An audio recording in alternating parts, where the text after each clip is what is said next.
அனைவருக்கும் வணக்கம். Welcome to my channel sign in Madurai and welcome to Seattle USA. நான் போன வீடியோவில் சொல்லியிருந்தேன்ல ஒரு பிக் அனௌன்ஸ்மெண்ட்டுன்னு, அது யூஎஸ் வர்றது தாங்க. திடீர்னு யூஎஸ் வராப்பில் ஆகிடுது. நாங்கள் நவம்பர் 21 இங்கே வந்தோம். இன்றைக்கி பண்ண போகிற டிஷ்ஷு நான் ஆல்ரெடி மதுரையில் இருக்கிறப்பயே பண்ணிட்டேன், எடுத்துட்டேன். இந்த டிஷ்ஷு அதை கார்த்திகைக்கு யூஸ் பண்ணிக்கலாம் அப்படிங்கிறதுல தான் நான் வர்றச்ச பண்ணி எடுத்துகிட்டு வந்தேன். என் பேரனுக்கு இந்த டிஷ்ஷு ரொம்ப பிடிக்கும். நவம்பர் 25 இங்கே ஸ்னோ பெய்ய ஆரம்பிச்சிடுது.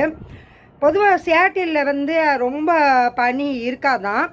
பட்டு லாஸ்ட் இயருமே இங்கே நல்ல பனி தான். நான் இங்கே தான் இருந்தேன்.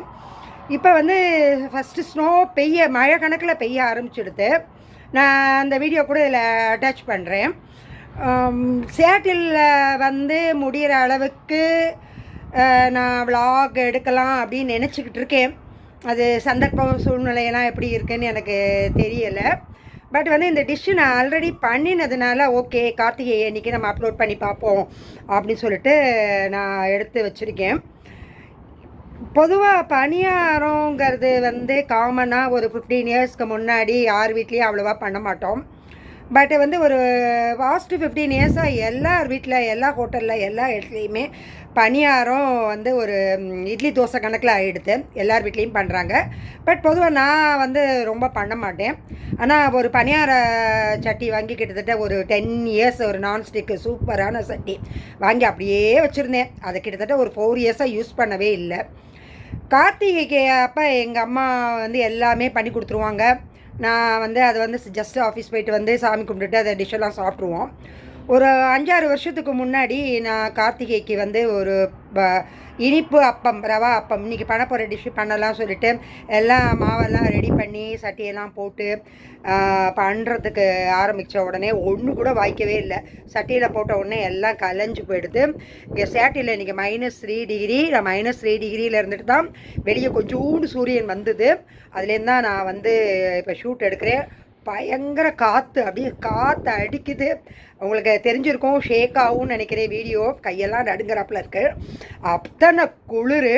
ஆனால் கூட எனக்கு இங்கேருந்து இது ஒரு வித்தியாசமான அனுபவத்தில் ஒரு என் பொண்ணு வீட்டு பால்கனிலேருந்து இந்த ஷூட் எடுத்துக்கிட்டு இருக்கேன். இந்த டிஷ்ஷு எனக்கு கலைஞ்சு போன உடனே நான் என்ன நினச்சேன்னா, ஓகே இந்த பனியார சட்டியில் தான் நம்ம போட்டு பார்ப்போமே அப்படின்னு சொல்லிட்டு அது யூஸே பண்ணலை. அந்த சட்டியை எடுத்து டக்குன்னு ஒரு 1/2 ஹவருக்குள்ளே ஒரு 60 நெய் அப்பம். நாங்கள் பொதுவாகவே வெல்லம் தான் போட்டு பணியாரம் பண்ணுவாங்க, அப்பம் பண்ணுவாங்க. நான் நெய், ஜீனி, ரவை, மைதா போட்டு ஒரு டிஃப்ரெண்ட் காம்பினேஷன் எங்கள் அம்மா பண்ணுவாங்க. அதே போல் தான் நான் இன்றைக்கி பண்ணியிருக்கேன். பொதுவாக சாமிக்கு படைக்கிறப்ப நாங்கள் ஜீனி போட மாட்டோம். பட் நான் அதை தான் பண்ணிகிட்ருக்கேன். ஏன்னா இந்த பணியாரம், இந்த அப்பம் என் பேரனுக்கு கிருஷ்ண ஜெயந்தி அன்றைக்கி பண்ணி கொடுத்தேன். ரொம்ப நல்லா ரசித்து சாப்பிட்டான். அதனால் வீட்டிலேருந்து கிளம்புறச்சு அந்த மாவெல்லாம் வேஸ்ட்டாக தானே போகிறதுன்னு சொல்லிட்டு பண்ணி எடுத்துகிட்டு வந்துட்டேன். அதான் நான் கார்த்திகைக்கு யூஸ் பண்ண போகிறேன். இப்போ இப்போ மணி 4 மணி ஆகுது. ஆனால் பால்கனியில் கொஞ்சோண்டு வெயிலில் நான் இன்றைக்கி ஷூட் எடுத்துகிட்டு இருக்கேன். அதான் கொஞ்சம் டல்லாக இருக்கும், ஷேக்கிங்காக இருக்கும். சப்ஸ்கிரைபர்ஸ்லாம் கோச்சிக்காதீங்க. நான் முடிஞ்ச அளவுக்கு என்னால் கண்டினியூ நான் பார்க்குறேன். இன்றைக்கி இந்த டிஷ்ஷு எப்படி ஈஸியாக கொஞ்சமாக நெய்யில் எப்படி நெய் ஸ்மெல்லோட நெய்யப்பம் பண்ணலான்னு உங்களுக்கு சொல்லி காமிக்கிறேன். வாங்க வீடியோக்குள்ளே போகலாம். ஓகேயா? இப்போ நான் எப்படி பண்ணுறேன்னு சொல்கிறேன். நாகா மைதா இருக்குது, நாகா ரவை இருக்குது, ஜீனி எடுத்து வச்சுருக்கேன், நெய் எடுத்து வச்சுருக்கேன், ஏலக்காய் பிடிச்சி வச்சுருக்கேன், கொஞ்சோண்டு உப்பு, அவ்வளோதான். 1/2 டம்ளர் ரவை, 1/2 டம்ளர் மைதா, 1/2 டம்ளர் ஜீனி, 3 ஒரே ஒரு வாழைப்பழம் எல்லாத்தையும் போட்டு மாவை நல்லா கரைச்சி வைக்கணும். கரைச்சி வைக்கணும் மீன்ஸ் ரொம்ப தண்ணியாக இருக்கக்கூடாது, தோசை கணக்கில் இருக்கக்கூடாது. தோசை மாவை விட கெட்டியாக இருக்கணும். அதாவது பஜ்ஜிக்கு போடுற பதம்னு வச்சுக்கோங்களேன். எனக்கு அந்த மாவு காமிக்கிறேன்.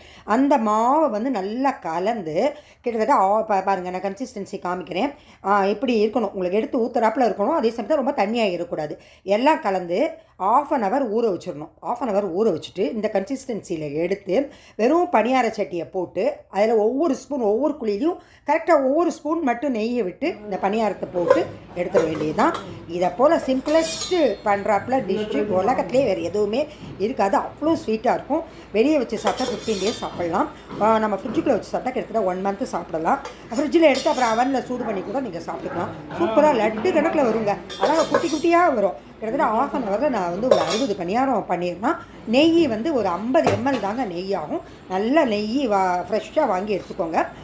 இந்த பணியாரம் வந்து நீங்கள் வந்து கிருஷ்ண ஜெயந்திக்கு எங்கள் வீட்டில் வந்து கிட்டத்தட்ட எல்லா ஃபங்க்ஷனுக்குமே இதை தான் பண்ணுவேன். ஏன்னா எல்லாத்துக்குமே இந்த பணியாரம் ரொம்ப பிடிக்கும். இப்போ நீங்கள் குழிக்குள்ளே ஒவ்வொன்றா நம்ம விட்டுட்டு அந்த ஒரு சின்ன பிளேட் போட்டு மூடி வைப்பேன். நான் மூடி வச்சு கொஞ்சம் நேரம் சிம்மில் வைப்பேன். அதாவது இதை நீங்கள் கேஸை முதல்ல வந்து இதை நல்லா பணியார சட்டியை காய வச்சுட்டு ஒவ்வொரு கொஞ்சம் கொஞ்சமாக நெய் விட்டுட்டு அரை குழிக்கு தான் ஊற்றணும். அரை குழிக்கு ஊற்றினா தான் நாங்கள் புஷ்ஷுன்னு ஃபுல்லாக மேலே வரைக்கும் குண்டுன்னு வரும். வந்துட்டு இதை வந்து ஒரு பிளேட்டோ அல்லது ஒரு மூடியோ வச்சு நல்லா மூடி வச்சுருவேன். நான் மூடி வச்சுட்டு மேலால் கொஞ்சம் நெய் ஊற்றுவேன். திருப்பி பணியாரத்தை ஊற்றுறதுக்கு முன்னாடி கொஞ்சம் ஒரு ட்ராப் நெய், பணியாரம் ஊற்ற விட்டு ஒரு ட்ராப் நெய். அப்போ வந்து அது உள்ளுக்குள்ளேயும் நல்ல நெய் வாசம் கமகமான்னு இருக்கும். ஒரு கிட்டத்தட்ட அந்த ஐயப்பன் கோவிலெல்லாம் விற்பாங்கல்ல அப்பம், நெய்யப்பம், அந்த டேஸ்ட்டு இருக்குங்க. இது நீங்கள் நம்பவே மாட்டீங்க. ஒரே ஒரு தடவை நீங்கள் பண்ணி பாருங்கள். வந்து இப்போ மூடி வச்சுட்டு கரெக்டாக வந்து ஒரு 2 நிமிஷம் எடுத்துகிட்டு அப்புறம் திருப்பி விடணும். நல்லா பாருங்கள். எப்படி வெறும் பிளேட்டாக வச்சு மூடி வைக்கிறேன். மூடி வச்சுட்டு கரெக்டாக 2 நிமிஷம் கூட கிடையாது, 1 நிமிஷம் கழிச்சுட்டு திருப்பி விட்டுடலாம். திருப்பி விட்டால் சூப்பராக வரும். இப்போ திருப்பி போட்டுட்டும் நம்ம வந்து நெய் ஊற்றினா இன்னும் நல்லாயிருக்கும். இன்னமும் நெய் ஸ்மெல் வந்துட்டுருக்கும். நம்ம எவ்வளோக்கு எவ்வளோ நெய் ஊற்றுறோமோ அவ்வளோக்கு எவ்வளோ நல்லா தான் இருக்கும். ஆனால் ரொம்ப நெய் குடிக்காதுங்க. அதான் இதில் உள்ள ஸ்பெஷாலிட்டி. நம்ம வந்து ஒரு 50 நெய் 60 அப்பத்துக்கு 50 நெய் பண்ணலாம். பாருங்கள் எவ்வளோ குண்டுன்னு இருக்குது. எல்லாருக்கும் இந்த வீடியோ பிடிச்சிருக்குன்னு நினைக்கிறேன். அடுத்த வீடியோ சியாட்டில் வீடியோ தான் நினைக்கிறேன். பார்ப்போம். அன்டில் என்னுடைய வீடியோ பிடிச்சிருந்தா கண்டிப்பாக சப்ஸ்கிரைப் பண்ணுங்கள். என்னுடைய பழைய வீடியோ பாருங்கள். அன்டில் தென் பாய்.